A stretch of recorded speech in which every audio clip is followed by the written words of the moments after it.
The last player the top eight is playing? No, I don't think it's been mentioned yet. But here we go, the quarterfinals. Welcome to the SCGLOUIS.com quarterfinals here. Legacy portion here in Louisville, Kentucky. I'm Gavin Verhey. I'm joined here with Jacob Van Lunen. And we're going to watch a pretty exciting match between AJ Sacher on your right, playing Team America. Pretty close list to what Chris Van Meter played last week. Yeah, he cut the two Tombstalkers for V-clicks. And no stifles. And he cut the stifles. For various removal spells. Yeah. On your left though, Chris Kronenberger. Really exciting mono blue control deck with energy field. A lot of experience with that deck. And here we go, they're off to the races. Underground C for AJ. Island for Chris. You're going to see a lot of islands on Chris. Oh yeah, we are. See. AJ shuffles a Misty Rainforest to the front of his hand. Cracks Misty Rainforest.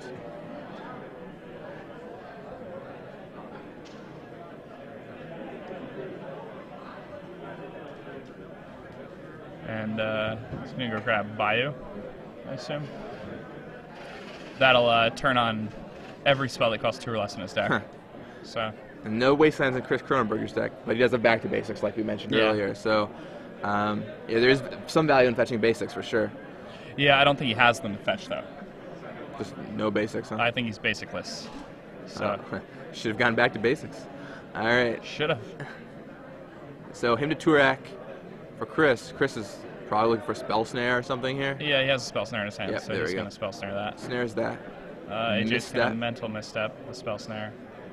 Does Chris have a mental misstep?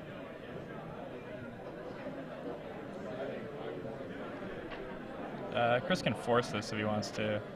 Yeah, is he gonna force the Exiles Energy Flux. Alright, so lots of stuff happening over that him. Yeah.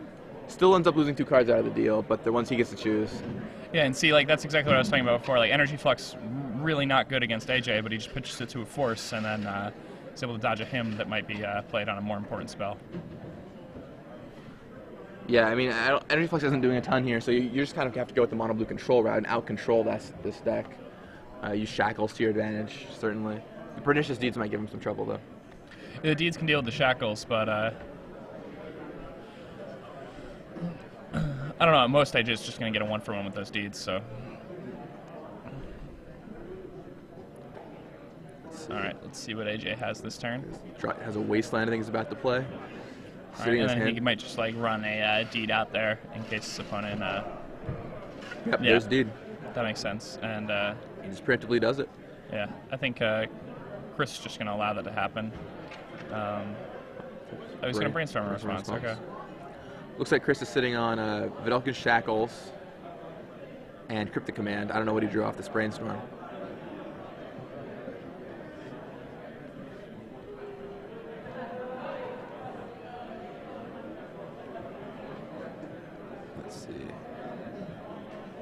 Is that a mental misstep at the front of his head? I couldn't quite make it out. It looked like it had a new frame. Yeah, it is a mental misstep. All right, I think Chris decides to not run the Shackles out there. I'd just run it out there. It's not like you have anything else that he's going to deed away anyway. And, like, I guess you can, like, Cryptic Command countering something and bouncing the deed and then counter the deed on the way back in, but... There's the Inquisition, and there's a misstep. Mental misstep. I guess the one thing you can do with Pernicious Deed is if you wait for AJ to play something first, then if he wants to blow up the Shackles, AJ loses a card in the process. The problem is though, like it's just subject to discard the longer you wait. Tarmogoyf from AJ Sacher. Yeah. Now Chris, this is a perfect time to just stick your Shackles, or I guess not. I guess you just kind of want to like leave Cryptic Command Man open and take a hit to the face. Shackles is fine here too. Yeah, because Shackles here, like AJ really can't do anything next turn. He has to leave the mana open to pay 3 and blow up the Deed, right?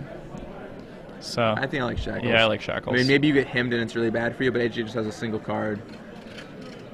And the Shackles, like if you force him to lose the Tarmogoyf, which the Shackles essentially does, AJ drew another Tarmogoyf. That's a good draw for AJ. But AJ gonna crack in here with the Goyf. Yeah, AJ will get in for, I believe there's sorcery, instant, land, in the graveyard right now. So that's 3. That's going to put Chris at 16.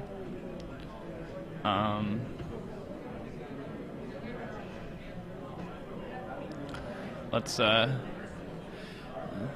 yeah, AJ just passed the turn, and it's one of the reasons why Shackles was such a good play there. Chris is going to go ahead and play another land, and then he's going to pass the turn over to AJ.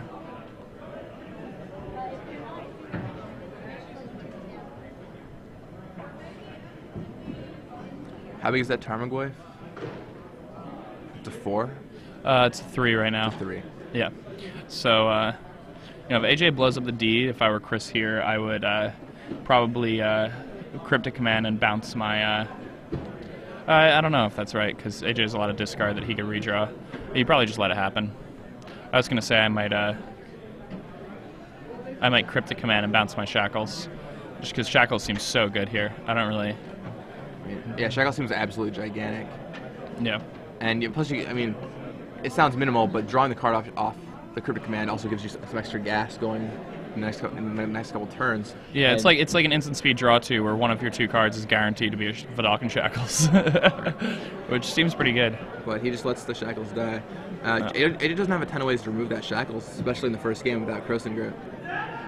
So I think it's really strong. Ultimately, though, he just passed on the option. He wanted to save Cryptic Command for later. He's just going to go ahead and play Tarmogoyf. Chris is going to go ahead and Cryptic Command this, counter it, and draw a card. Right. Now, if he had bounced his Shackles, what happens is he could take the Tarmogoyf there instead. And he draws a Sensei's Divining Top. It's a pretty good draw. He has a fetch land in his hand to make it a little bit better, even. And there he draws an island. It's not what he wanted to see. And he's going to spin that top main phase, I assume. Yeah. See what he has there, and then play a Scalding Turn. No, I didn't want to spin it main phase. That's fine.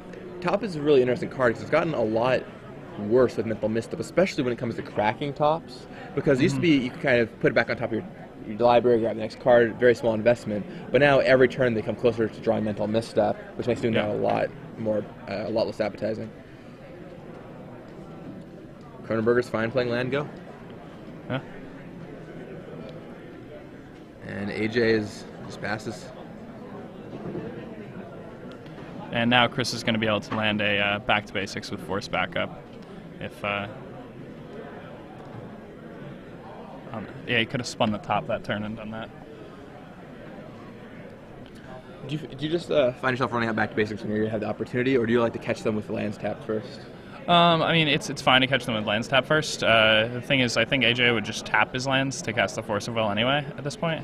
But, Chris has no way of knowing that AJ has a Force in hand with no blue cards, so... Yep, Chris sitting on double Force of Will there. AJ, in the meantime, we know he has a Force. Is that a go for the throw? Yeah, a couple removal spells.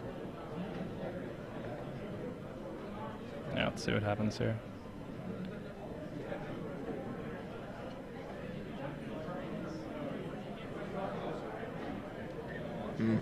Well, AJ just passes back. Chris looks at his top 3 cards again. There's an Oblivion Stone there, back to basics, and another Force of Will. So Chris with 3 forces, I believe. Not in his hand currently, but access to 3. And here comes back to basics. Oh, it's Oblivion Stone. Oblivion Stone. I think AJ's probably fine with that.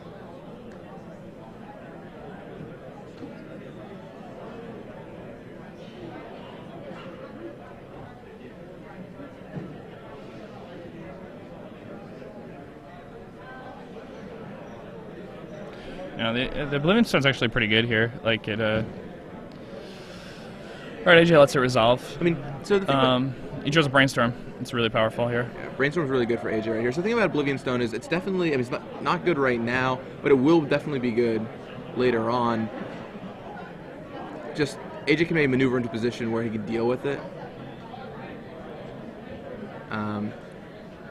Because the way Legacy works is like every card is a singular threat. So if he draws another Tarmogoyf, for example, then he's forced to Oblivion Stone away the Tarmogoyf, assuming Chris doesn't force it, and then you can just play another threat after that.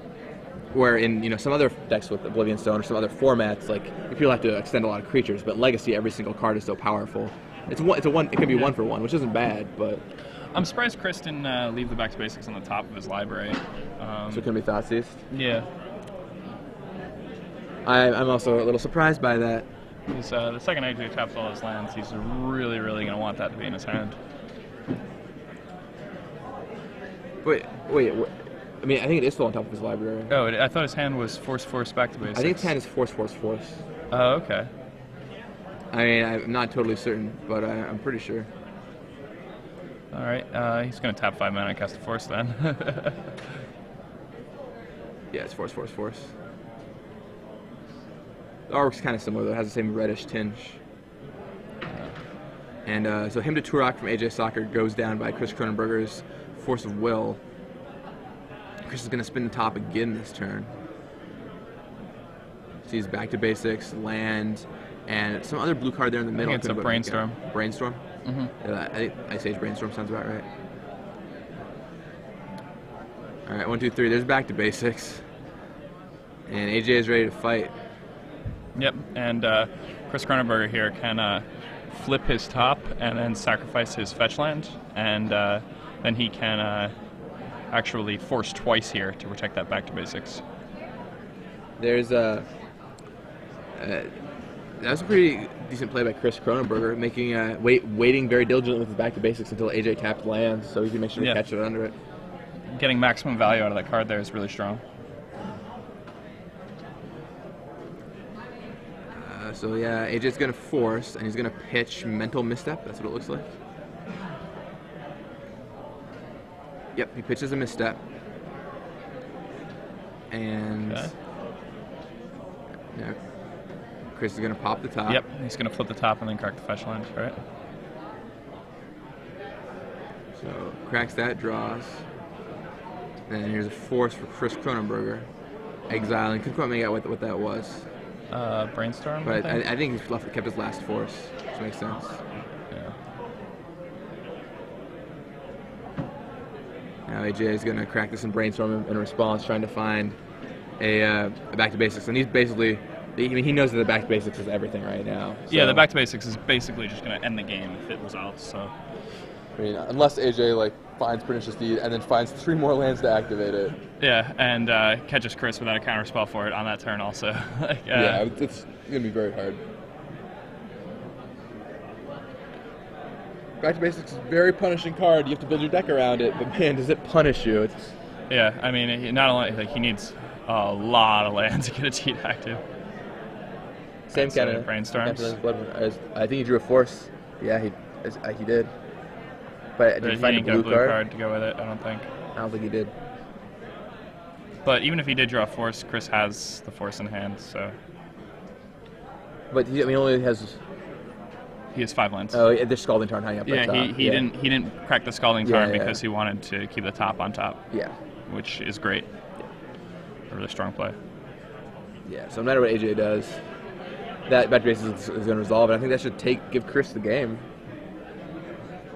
All right, back to basics sticks, and now AJ's 4 lands are locked down, and his other 2 lands are in a problematic place.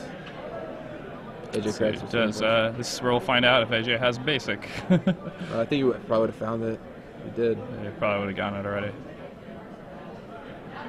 All right, nope, definitely not at this point. Yeah. If you are AJ, how are you going to play yourself out of this game? I don't think you are. I think back to basics has him cold. I mean, Pernicious Deed, the second Pernicious Deed is the one out I can think. If you manage to get up to 6 lands, play it for 3, and then activate it for 3 at some point. Other than that, all right. So there's 3 lands. Puts a Fate counter on back to basics, making sure that doesn't die if he Oblivion Stones for some reason. Plays another top, the same top that he had. Draws Dark Confidant, I think. Is that what that black card is? Yes. Didn't quite look like one, but it might have been. Yeah, let's see. All right. Well, now Chris is going to get to force this Confidant, and that's going to be like counter target spell, destroy 2 target lands. So he tops first.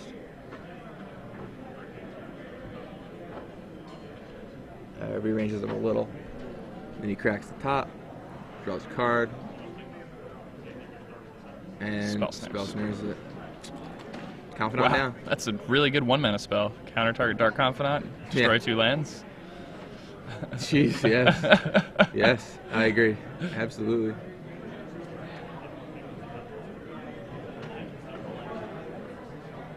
Alright, so AJ is locked into it, and I think AJ knows. Can't come back. Yeah, the writing's on the wall now. Wow, back to basics. What a card. I mean, after sideboard, I guess AJ has to bring in his 2 Krosen Grips, and he can lean on those a little bit, which changes the dynamic of a matchup a little bit. Yeah, but I mean, it's really hard, the Krosen Grips, because you can't, like, tap your mana on your turn. Otherwise, he can just play the back to basics and lock you off the Krosen Grip. Right, you have to make sure you can have 3 up post that.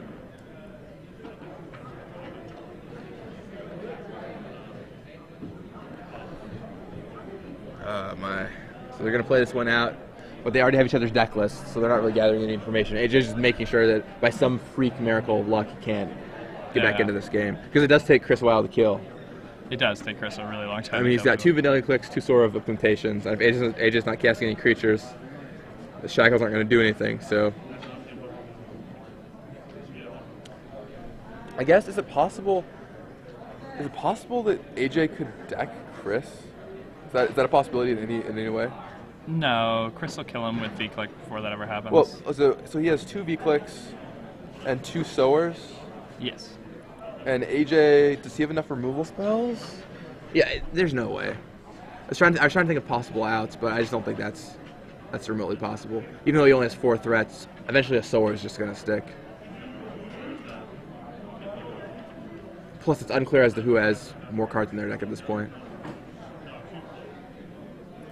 AJ's been brainstorming.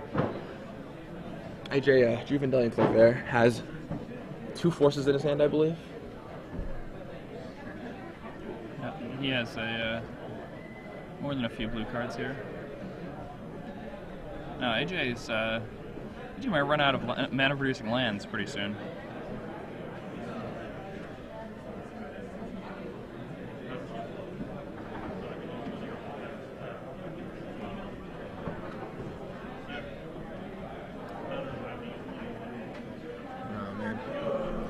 Puts a fake counter, continues to build his fake counters with Oblivion Stones. The Oblivion Stone's a card, maybe you guys don't even know what it does. It's been a while since I've seen it in any play. It's a 3 casting cost artifact. It says 4 tap, put a fake counter on a permanent, and then 5 tap, sacrifice it, destroy all permanent, non-land permanents without fake counters on them, and then remove all fake counters from all permanents. Yep. So it's a very slow way, basically resets the board, but can protect your own permanents too if you have the time to set it up. I think Chris sees a counterspell on top, but he's going to choose a Scalding Tarn anyway. And he already has in hand a bunch of counter magic.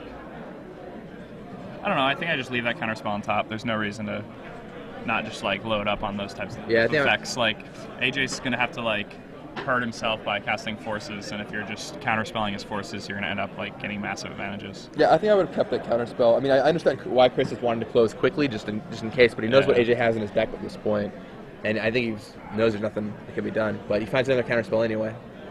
Yeah. He's got a second pack from Back to Basics in his hand too, just in case. Yeah, so if anything happens to the first one.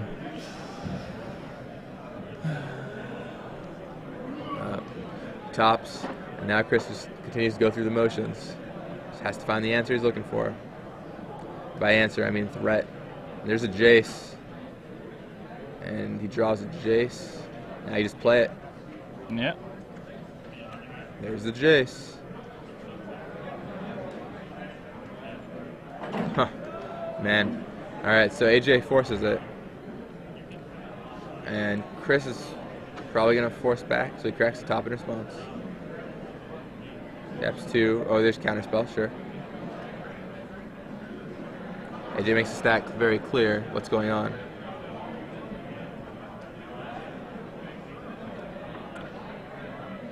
Those both resolve. So AJ lets those 2 cards resolve, but the Jace is still on the stack.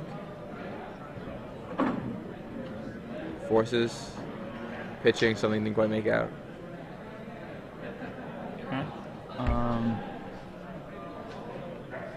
Is Chris going to force here? Yes. Force pitching back to basics. And I'm just going to pack it in. Yeah. Yeah, AJ concedes. He's like, all right, I don't need to sit here. And that's the big thing. Now, AJ could make Chris play it out. They're untimed, so time's not an issue. Yeah, but, I mean, that game was impossible. Like, AJ, I doubt AJ had more than 2 lands left in his deck that could even produce mana. Right. So, right. I mean, I agree. I mean, I think it's right for AJ to scoop there, especially because what I was going to say is, like, there's a mental drain involved in just sitting there for a bunch of turns, and AJ doesn't need to waste that mental energy. Like, just sitting there and, like, knowing he's hopeless, having that feeling of being hopeless the whole time. Yeah, that's not a good thing to wallow in. Absolutely. In the meantime, we're giving away 3 months of Star City Games Premium. Already given away tons of premium already in the standard portion of this event. 12 months in the finals, 6 months in the semifinals, and 3 months in the quarterfinals. Yep. And now we're doing it all over again, starting all the way back up. 3 months, 6 months, 1 year. If you want to win premium, this is how you do it. You go to twitter.com and you're going to tweet the answer to the question we have with the hashtag, so # SCG Premium. You tweet this question to us, with the hashtag SCG Premium. One person who gets it correct will be entered into a contest to win 3 months of premium. We'll choose one person at random after the match finishes, and you'll have your premium awarded to you very shortly. The question is very simple.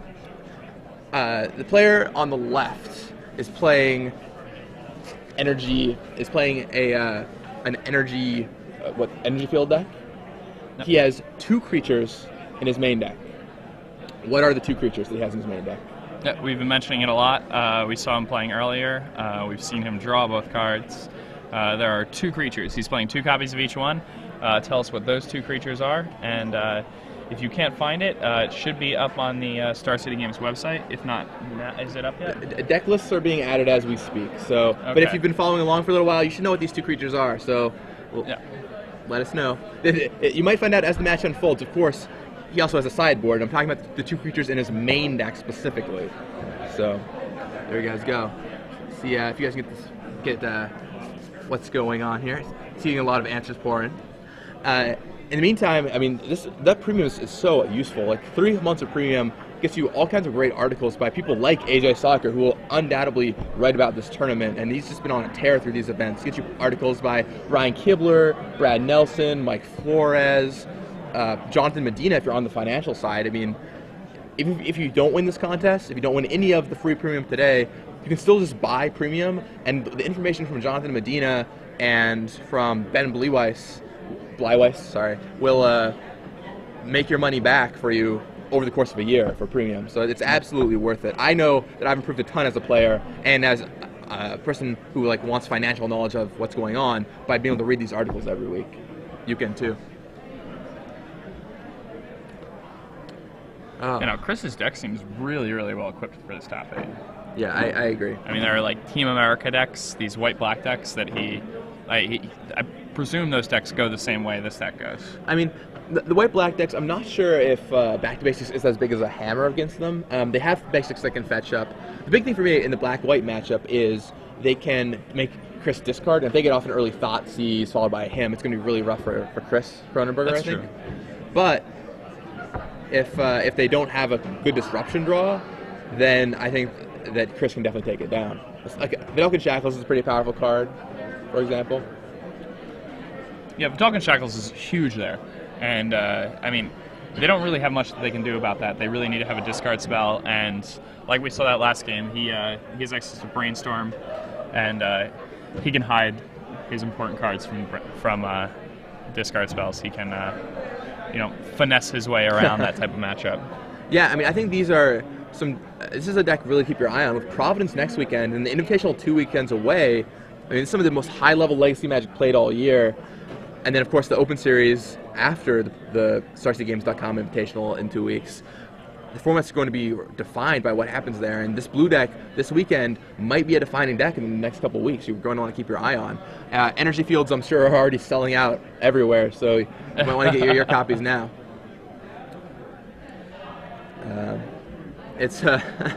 It looks like a cute card, but it has been surprisingly effective for Chris Kronenberger. His deck doesn't need it to win, but in some matchups it is certainly extremely useful to have it around. Oh yeah, earlier we saw him just sit behind it against a Merfolk opponent, and It's just ridiculous there. Yeah, I agree. He just played it out against Merfolk, and his Merfolk opponent had a really rough time getting it off the table, and Chris was able to just take as much time as he wanted, essentially getting his opponent into a hard lock with it. Yep. In the meantime, speaking of the Invitational, coming up in 2 weeks, if you want to play an Invitational, either this one or the one at the end of the year, you should check out, either come out to an Open Series, of course. These are great events, all kinds of great decks being played, all kinds of innovation happening. Chris innovated a little bit here, learned his deck really well, and now More he's than a little bit. I mean, this deck is sick. Yeah, innovated, he's been playing it for a year and a half too, so he's tweaked it, has all kinds of good stuff going on with the deck, a lot of deck knowledge. And if you guys have a deck like that, a deck you've brewed up recently or been playing for a while, come out to the Open Series. If you do well, you could find yourself qualified for the Invitational, win some money in the process, pick up some Open Series points, maybe become the next traveling Magic player like AJ, Jerry, Alex, those guys who go around to all the events and pick up money every time they show up. Have 2 buys for all the events. But if you can't make it out to one of these events, local stores are running Star City Games Invitational qualifiers. The winner of an Invitational qualifier qualifies to play in the Invitational, which gives away a ton of money in prizes. Over a Grand Prix in prizes, much more than a Grand Prix in prizes. Some of the most highest level Magic in North America. And now we even have Super Invitational qualifiers. If you win one of those, there's $1,000 on the line between the top 8 players. You get a really awesome playmat. Definitely check it out. Go to starcitygames.com/IQ for more details and find one near you. You are going to want to qualify. The Star City series is only going to get bigger, and there's only better things to come in the future. I'm excited to see how they're going to top this year. I'm sure they are. It's going to be exciting stuff. Now, we just got word that Joe Burnell has won 2-0, and I believe he was playing against Todd Anderson. So that means Todd Anderson, let's see, yeah, 8th versus 1st. Yeah. So Todd Anderson at the top of the standings falls. Yeah, didn't lose a match all day. How Thanks often, to his first loss against How often Joe does Burnell. that happen, you feel? Like first place loses to 8th place? About 50% of the time. 50% of the time. That is a bold claim. Maybe 49% of the time? I don't know. Probably 50% of the time. It seems like for a while there was this curse in Seattle where players who would be the first standing after Swiss just could never win their quarterfinal match. So there's some jockeying that occurred, or like, if you were in first place, like it was almost like this mental state of mind where like, oh, this kind of sucks, and maybe that's what starts dragging you down after a while. I remember like I was first seed in a couple PTQs, and like I just got in my head like, oh man, I hope I don't lose my first round. I hope I don't lose my first round. I hope I don't lose my first round. And then you're thinking about that instead of thinking about playing right, the game. exactly. Yeah. Turns out winning 3 rounds is important, not just losing your first round. Yeah, so. Exactly. One of the best lessons I've ever learned in Magic was taught to me by Brad, and what he started telling me was I've always had problems going on tilt. If I'm running well at a tournament, I play extraordinarily well. But the second something goes wrong, I'm really quick to have my play just like kind of fall apart. And he told me that whenever I sit down to play a match of Magic, I should not think about where I am. I should not think about what tournament I'm in. I should not think about anything. I shouldn't think about what I'm going to eat later. All I need to think about is that specific game of Magic and try to play my absolute best. And that's how you end up playing well. Like when you're in the top 8 of a PTQ, you're not in the top 8 of PTQ. You're playing Magic with your friends, and you're focusing, and you're trying to figure it out. So. Hey, what's going on? Hey. We're lucky we got to put our shirts on real quick before they put the camera back on us. Yeah, it seems like the players are a step away from the table momentarily, so we should be back to the match in a second. Pretty exciting match with the mono blue deck taking game 1 on basically riding back to basics, a card that we have not seen a lot of recently. Yeah, riding on the back. To basics. Back to basics, yeah. It's pretty good. Comfort breaks in progress. What, do they have conjugal visits at our top 8s now? This is ridiculous. Sorry. Should be so they'll be back shortly. In the meantime, so we find out that Todd Anderson lost. So going into the quarterfinals is Joe Burnell, who is playing a black-white deck, we believe, correct? Yes. Right. He's playing a deck similar to Caleb's. He's not playing Phyrexian Obliterator or Ritual. He is instead playing more discard spells and a few extra spot removal spells, maybe. Sure. And so he's playing that deck, so that's in the quarterfinals. So very much potentially could happen if Caleb wins his match. We see 2 very similar black-white decks in the semifinals. Yep. And then there's this match with Mono Blue versus Team America. And then we have Adam Turk versus Michael Tabler. Michael Tabler is playing Merfolk. Right? We don't know what Adam is playing, right? Can you find out what Adam's playing for us? Maybe it might be up already in the deck list. Hold on a second. Let's see. No, it's still not up yet, but that's okay. The deck lists are still being added. Currently, they have 7th place through 16th place. So within the next couple minutes, they should have all the deck lists up. So you're gonna want to keep refreshing StarCityGames.com for that information. Who do you like in this top 8, or just with the way the brackets are set up? Well, I don't really know. I don't know what Adam's playing yet, Sure. so I'm not sure. Sure. So we'll set that match aside temporarily. I mean, Chris's deck keeps on surprising me. Everything I think could go wrong, it seems like the deck is just like very, very well designed. The numbers seem perfect. He knows how to play the deck. He's making smart plays. We saw him like not crack that fetch land because he wanted to, keep his top and have double force and not have AJ see it coming. He's just been playing around everything really well, and as a result, he's here in the top 8 and he's up a game against one of the best players on the Star City Games Open circuit. So, who do you like in the Caleb Durward versus Samuel Swisher mesh? What is Samuel playing again? You said Team America, right? Team America, yes, you're right. I guess I think the Black-White deck probably beats Team America. It has Mirror Crusaders. Yeah, Mirror Crusaders are very good. Yeah, I think he has like 3 copies of Mirror Crusader in his main deck. So it's really been a breakout card this weekend. Yeah, that seems like a pretty rough spot for Sam to be in. Agreed. All right, and here we are going into game 2. Yep, looks like the players are looking over their opening hands. Is that 3 Jaces in Chris Kronenberger's hand? Triple Jace. Wow, kept it. Yeah, I don't hate that. I mean, awesome. Here we go. Yeah, so Adam Turk playing Team America, Sam Swisher playing Team America. So yeah, there are 3 Team Americas in the top 8. So the unknown is the Team America player. Very cool. So Team America also continuing its awesome performance. It's a pile of awesome cards, and that works. Yeah. Like when you're like one of the things about a mental misstep metagame is you want to be playing the best 2-drops you possibly can, and the best 2-drops are without any doubt Tarmogoyf and Dark Confidant, and that deck has 4 of each. So. Actually, Stoneforge Mystic, you could probably make an argument for Stoneforge being... So AJ plays Thoughtseize, and Chris decides after some deliberation to Force of Will it. Now, I think that might have been a bluff in some senses, in that he has 3 Jace's Force, and that AJ was probably going to take the Force anyway, so he just ends up down a Jace. Yeah. If I'm seeing Chris's hand correctly, I might not be seeing his hand correctly. Yeah, getting him after you force something is really, really brutal. Yeah. So. All right, those 2. And let's see, 4. So that one. And 3. So we have Island. Island? Did he really just Island get both Pavilion of Foot. Oh, okay. There's another Island from Chris Kronenberger. Yeah, him is partially so brutal just because you can strip both of someone's land sometime. And yeah, I mean, I've had that happen to me. I've had somebody turn one, hit me, and me just pass the next turn. It's pretty brutal. Yeah, it's like, I didn't keep an all-balanced land hand. You got my 2 lands. Man, that is a rough situation. AJ plays Brainstorm, picks up a Jace there. Looks like he also has a Force of Will hiding near the back of his hand.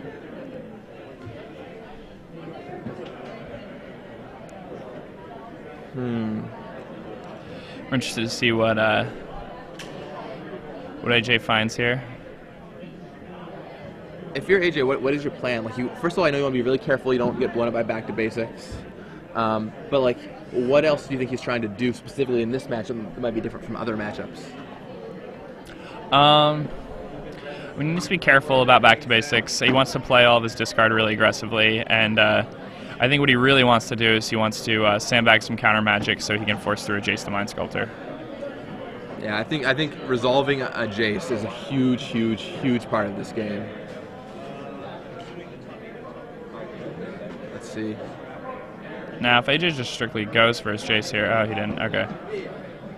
Chris is going to Cracksmith Sea Rainforest. So Chris is going to go to 4 lands. And thinks he's going to just go for a Jace here? Maybe. I mean, depending how force battles go and misdirection battles go, this could leave players with both players with no cards in hand. which is actually what I think is going to happen. Yeah, Chris Kronenberger said that misdirection has been awesome for him. Okay. Swisher, I think is what it is. Swisher. So it looks like Samuel Swisher won his match, so that sends a Team America player to the semifinals. So Samuel Swisher advancing to the quarters here. So we know that there's a Team America deck and a black-white deck in the semifinals. And Chris is probably just going to misdirection this back to itself. And he exiles the Jace from his hand. Exile the Jace. So that's Jace number 3. So Chris is on no cards. And I think AJ is going to go to no cards because I can't really think of a better option for him right now. AJ thinking it through, making sure. Yep. And then, I mean, AJ gets first draw step, so AJ's ahead in this trade, but... AJ with the one misdirection of his own. And they're off to the races. We're starting a brand new game where both players get to start with no cards and 4 lands in play. It's a crazy world.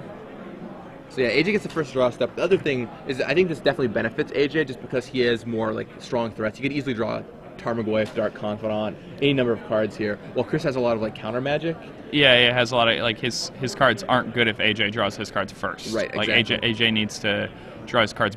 I mean, Chris needs to draw his cards before AJ does. Right. So like if AJ rips a Tarmogoyf here, it's a rough situation for Chris Kronenberger.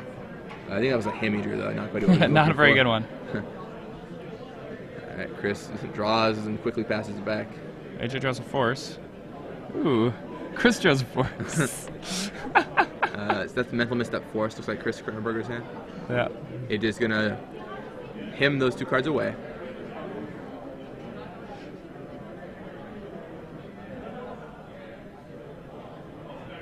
And AJ lets out a laugh as Chris discards another force. What's he draw? Oh, Island, Bass. Is that a Phyrexian Revoker? That's pretty good. And you name Shackles with that, right? Yeah. So here comes down. There he goes. He's definitely naming Shackles here.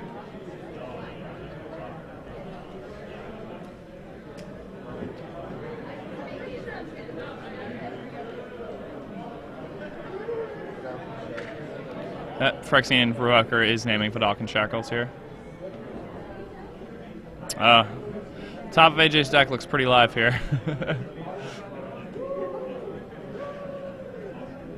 And an Oblivion Stone. That's pretty good.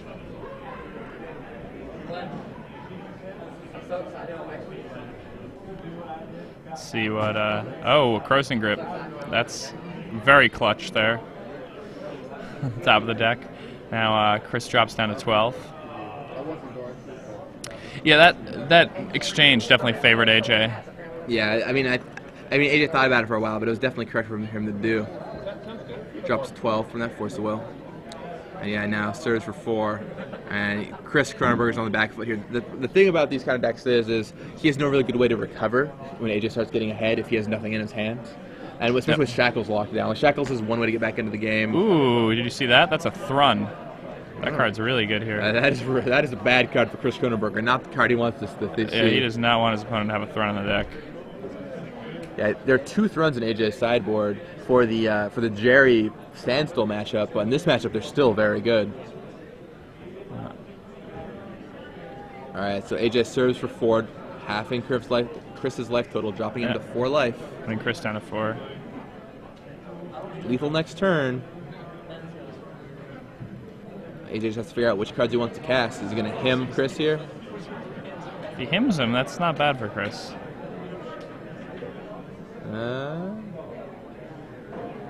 Yep, there's him on Chris. Yeah, now Chris is going to tap 5, and Chris is going to cast a misdirection targeting that him. That is a misdirection. AJ's certainly going to force that. Yeah. That thing is getting forced. Probably. I mean, maybe AJ doesn't care, but I feel like Mr. Oh, AJ just doesn't care. AJ just doesn't care. He'd rather save his, see what he hits, and if he gets to save his forces, he saves his forces. So loses that one. And that one. Force Revoker. Okay. And I think... Okay, he doesn't have any more. He does not have another blue card for Force the Will, but he can play Thrun this turn. Yeah, and that's basically it, right? Yeah, I mean, AJ does not have Tombstalker in his deck, so he can't die to Dark Confidant flip next turn. Okay, so he can, however, die to a pair of Confidant flips. So if Chris Kronenberger draws a Sower of Temptation, takes the Revoker, and then chump blocks the Thrun next turn,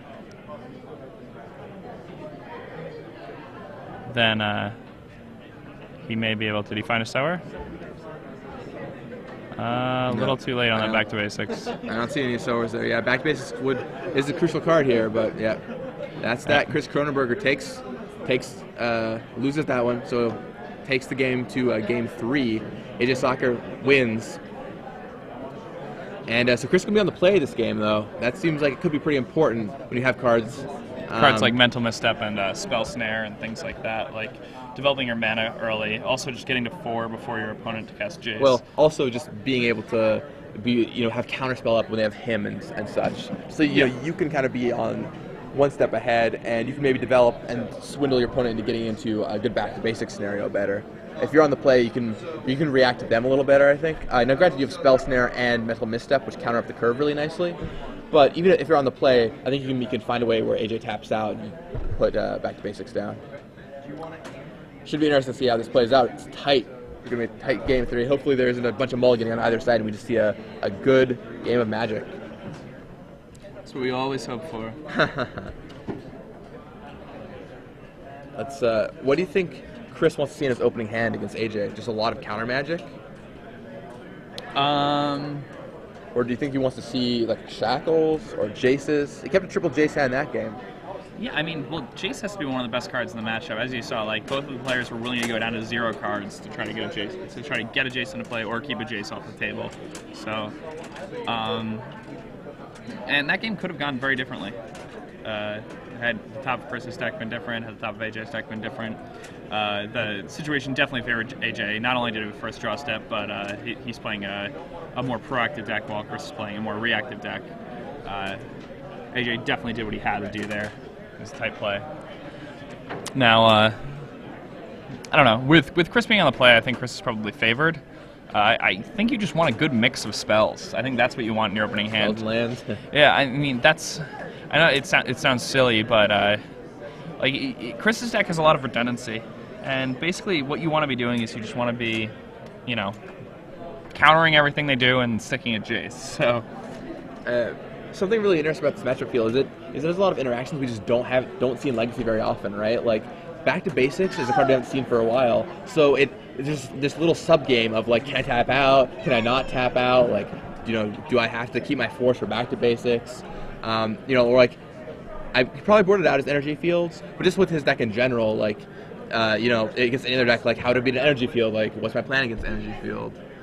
Yeah, I mean, energy field's a card that makes people have to like really, really evaluate the way they're going to play the game. Like, it's a card that's going to make people want to like sandbag discard spells, things like really bad plays like that you just have to make in order to like handle like the inevitability of an energy field. Because if he like lays the energy field, it gives him enough time to just stick an Oblivion Stone and start ticking it up by putting counters on things, and then he can wipe his opponent's board and just take over with a Jace or a Sower or something like that.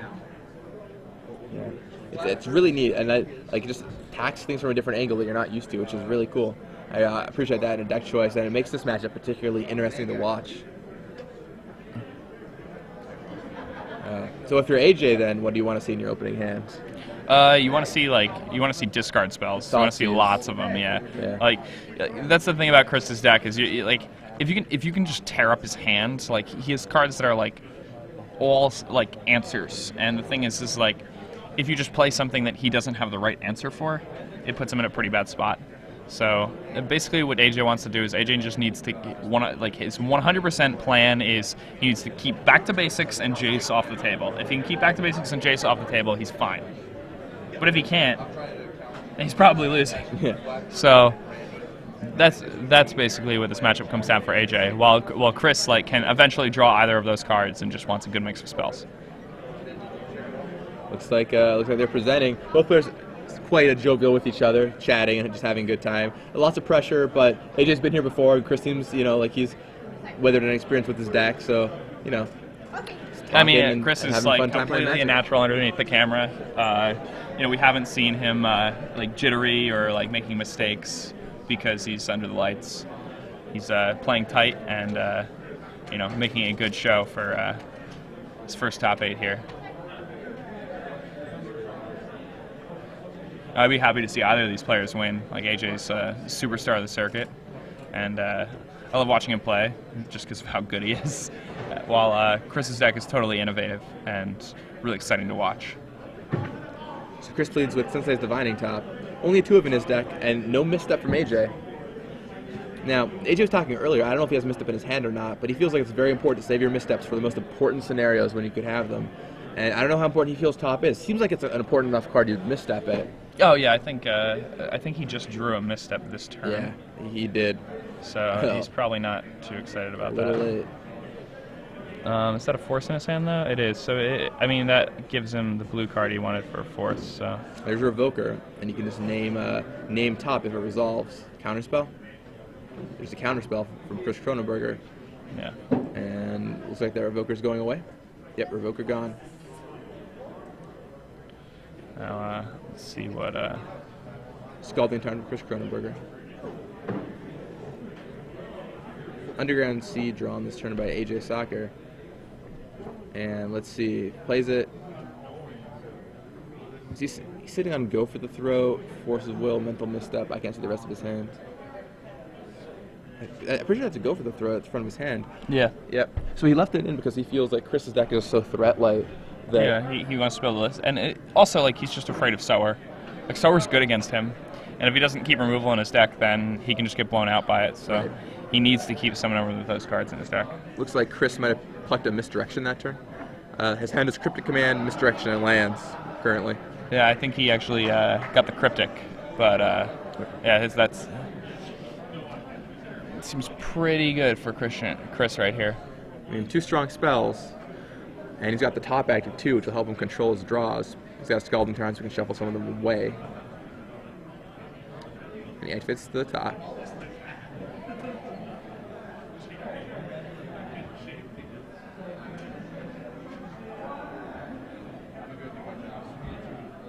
Plays an island. And passes back to AJ Sacher. AJ draws in a force, so that should make force number 2 for him. Mm-hmm.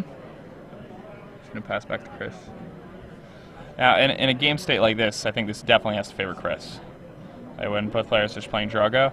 Then again, AJ is a master, so his ability to play Drago is pretty good. He's probably trying to set up a turn. I don't think he's doing this without a plan. Yeah, I think in theory it favors Chris, but it's also possible, like you said, I think AJ might be concocting some kind of idea.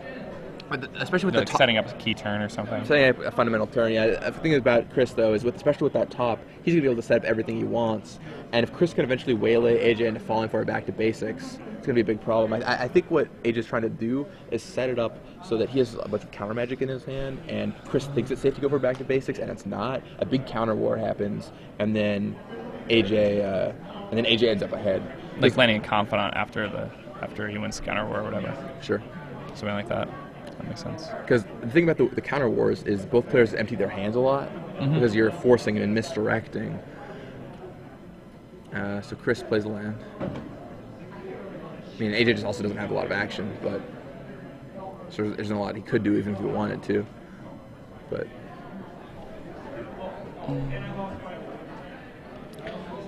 this is just Drago right now. Not excessively interesting. Let's see. Another mental step for Chris. That's pretty good. We don't have to pay mana for that. There's Confidant off the top for AJ. Probably see the Confidant coming down this turn. Maybe. Or if AJ doesn't play it, then that's a sign that he's trying to set something up. If he plays it, then he's just been waiting to draw action and finally he just drew some action finally. Yeah. Because, I mean, it's not like he was choosing to play Drago with his hand full of Force Wills, but he chooses to pass. So, yeah, now I think he's trying to set something up. Some really dynamic turn, potentially. Let's see what these players can muster here. All right, this is just getting to the point of comedy at this point. All right, and the trigger is about to be pulled. Yeah, AJ's arranging his lands. All right, here we go. 2 mana. Dark Confidant. 2 mana. Dark Confidant. There's the Confidant. Tap 1 mana. Spell Snare. I was thinking AJ might wait for a discard spell to start off the chain, but not what it looks like. He really wants to resolve that Jace. That's what it seems to be to me. Yeah. So he taps 1. Oh, so Missteps. perhaps not. So he's misstepping. Good old-fashioned counter wars. Haven't seen one of these for a while. Yeah. Misstep of Chris's Wow. own. And for those of you that have started playing Magic somewhat recently, this is what competitive Magic used to be like. Like 80% of your games. You would play Drago with people, and you would like try to outmaneuver them, and then you would fight counter wars over key spells, and try to get your opponent to use Force of Wills when they weren't absolutely necessary to gain little edges, and then get them with trump cards. And it's good. It's good that it's not anymore, but it's nice every now and then just see one. Oh yeah, no, this is. I actually really enjoy this. This is like really, really skill-intensive play that's going on. So I agree. So now AJ's figuring out what he wants to do. He's got a hymn sitting there. I'm surprised Chris chose to pay the 2 life there, or chose to tap the mana there. I guess it's fine. So now AJ's thinking, do I force or do I not force? But those are only or misdirection. So we can force / misdirection. Probably accomplishes about the same thing. yeah, you can do one or the other. So he only has 3 blue cards, including buff forces, right? Yeah, he only has 3 blue cards. There's 2 forces and a misdirection. Okay. And he's trying to figure out how things work if his opponent has a misdirection, like what can be misdirected to what? Because Yeah, I mean, this is hard. Spell Snare and Mental Misstep can only target certain cards. So like, if you misdirect those, it's tricky. Yeah, it's like a really complex turn. All right, Dark Confidant goes away. Yep. That was a small counter war and it finished. Now it's No, AJ looks go like for him, AJ's gonna go for him, maybe. or is he just gonna pass and try and land Jace next turn? I think he's gonna pass and try to land a Jace. I think he's worried about hemming in case his opponent has misdirection. Yeah, that's like completely reasonable worry to have. Because if he hems, Chris misdirects, AJ forces in. If Chris has another counterspell after that, AJ is in a gigantic hole. He might just lose his Jace right there. Yeah. All right, let's see. Finds okay. Well, he found another blue card, but after he goes for the Jace, he's still just gonna have 2. So let's see how this goes for him. Man, see if he tries to stick something. I love Chris's deck. It's just it's very really, refreshing really interesting. to see something like Mono Blue Control compete in a format like this. It's really skill-intensive Magic with plays you don't see all the time being played out here. All right, there's the hymn, so AJ feels confident enough to go for it this turn. Echoing Truth drawn by Chris. I believe Chris is going to misdirect that, pitching Echoing Truth. Taps 3/4. Just hard cast misdirection, I guess, if you wanted to. Or I'll go for Cryptic Command first. Yeah, and then that seems pretty good. Because you want him to try and counter the Cryptic Command, let it resolve, and then misdirect it back to AJ. Yeah. So it's actually really nice. Yeah, this is like a really good trap. So the question is, does AJ have the read or not? Yeah. Let's see what he does with this.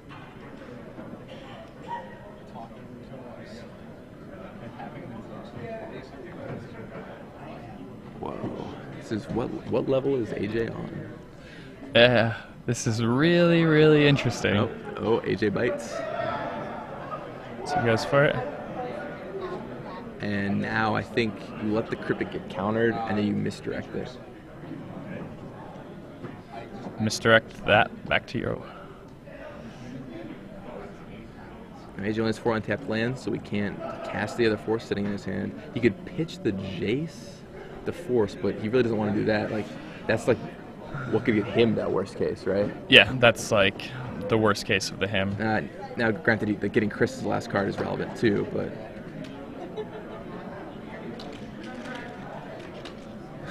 it's a very complicated high-level management play here.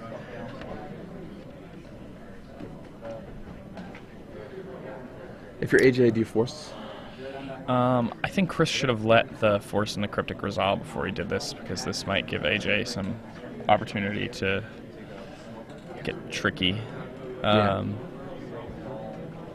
mean, he has on misdirection, so I don't think AJ can. The misdirection's on the top of the stack, right? So Yeah, I mean. So he can't really do that. Wait, does AJ still have his misdirection? Oh, he still does have his misdirection. So we can let misdirection resolve and then misdirect him back to Chris. I thought he pitched already, but no, he still has it. That's insane.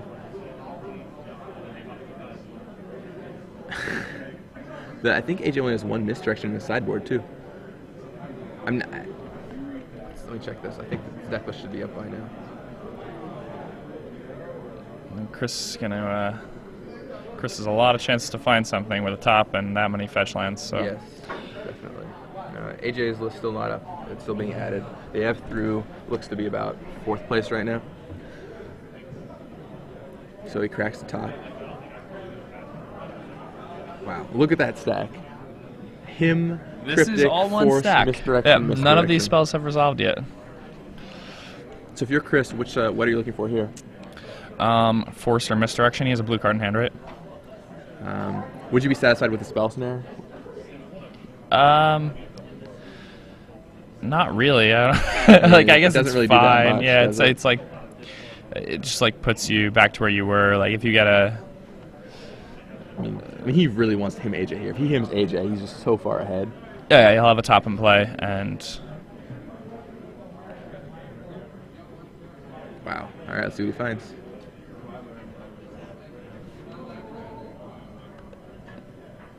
Yeah, I mean he's gonna have like he's gonna have to look at 6 cards to find something. So.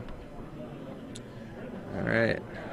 Let's see what he manages to find. Taps 1, looks at the top 3.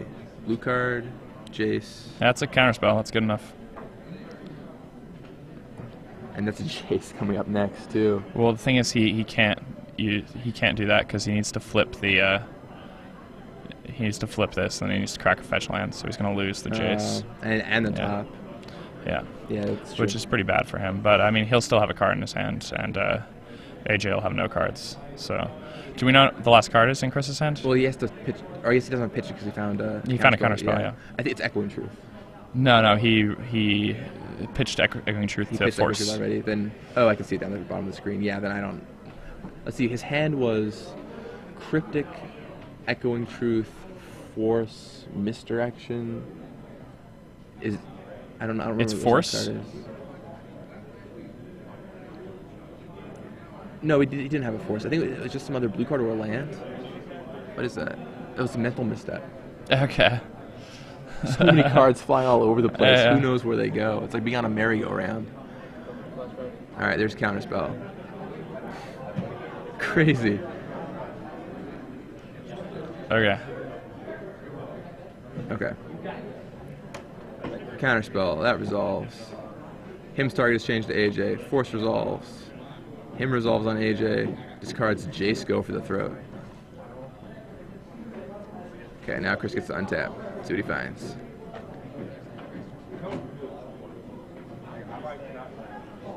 Top. That's a pretty good card to find.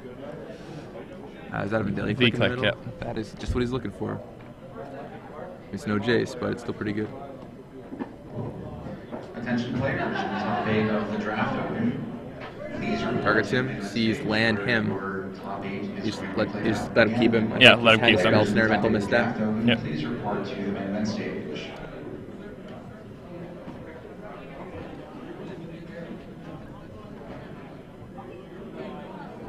Yep. And The top. Tops. I see land. I wasn't sure what the last card was. Might have been another land. I think it might have been another land, yeah. Serves for 3 with the V-click. Dropping AJ to 16.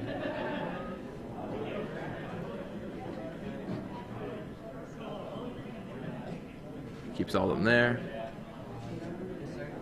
Chris playing pretty fast now. Okay. Drops AJ down to 13. I like this Chris kid's playstyle. He's deliberate. He's really good. This kid's awesome. made some good plays. And there's a mental misstep from Chris on that brainstorm from AJ. AJ missteps back. I think Chris is holding a spell snare, so brainstorm's going to resolve. Or it's misdirection? Yeah, it's misdirection. So he misdirects AJ's mental misstep back to his own brainstorm. So the dust clears. Wow, this is like really, really awesome to watch. Someone said it looks like Chris drew 2 cards. That's not actually what happened. I thought the same thing for a second too. But like, he passed the turn to Chris, he drew, it was nothing. Passed back to AJ, AJ drew, it was nothing. Passed back to Chris, he drew another card. Yeah, he did not draw 2 cards. It was just, the turns were going so fast because the players just like drew blank blank. Yeah. I promise Chris did not draw 2 cards. Because AJ had no cards in his hand, he ended up with 1 by the time the exchange was finished. So AJ taking a Vidalian Click beatdown here. Very intense game. AJ wants to see how much counter magic exactly has Chris Kronenberger used this game.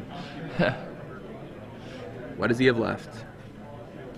And those misdirections, we were talking to Chris earlier, and it's a card that hasn't seen a ton of play recently, but that he said has been insane for him all day. And he said this is a matchup. He said this and Zoo, surprisingly, are the 2 matchups where it was very good. And yeah, I mean, misdirection against him is obviously awesome. Against Zoo, I was a little more surprised, but against Team America, it's pretty makes absurd. Perfect sense. It's Tarmogoyf. Islands. Couldn't see what he moved to the top there. Moves attacks for 3, drops AJ to 7. 4, there's Soar. Ships the Tarmogoyf. AJ. Is that it? Oh, he has Brainstorm. Oh, he's a Brainstorm. He's going to top. He's going to top in response. AJ's scrappy. He'll try and find something with that Brainstorm. Let's see what happens. Oh, was that? I think there were at least 2 lands there. Definitely averted Catacombs. Yeah. Averted Catacombs, Underground Sea. Oh, I think I see a black card. If it's a removal spell. I think it might be Go for the Throat. Oh, wow. That's which is a good one to draw. Yeah, it is a good one to draw. I mean, it's... So AJ has 4 cards. So do you keep Fetch Land, Go for the Throat? Or I guess you already have Fetch Land on the battlefield, maybe you don't. Though you can't afford to crack a Fetch Land because you're at 7, though. That makes the turn clock go down by 1. If that is indeed a Go for the Throat sitting in his hand. Yeah.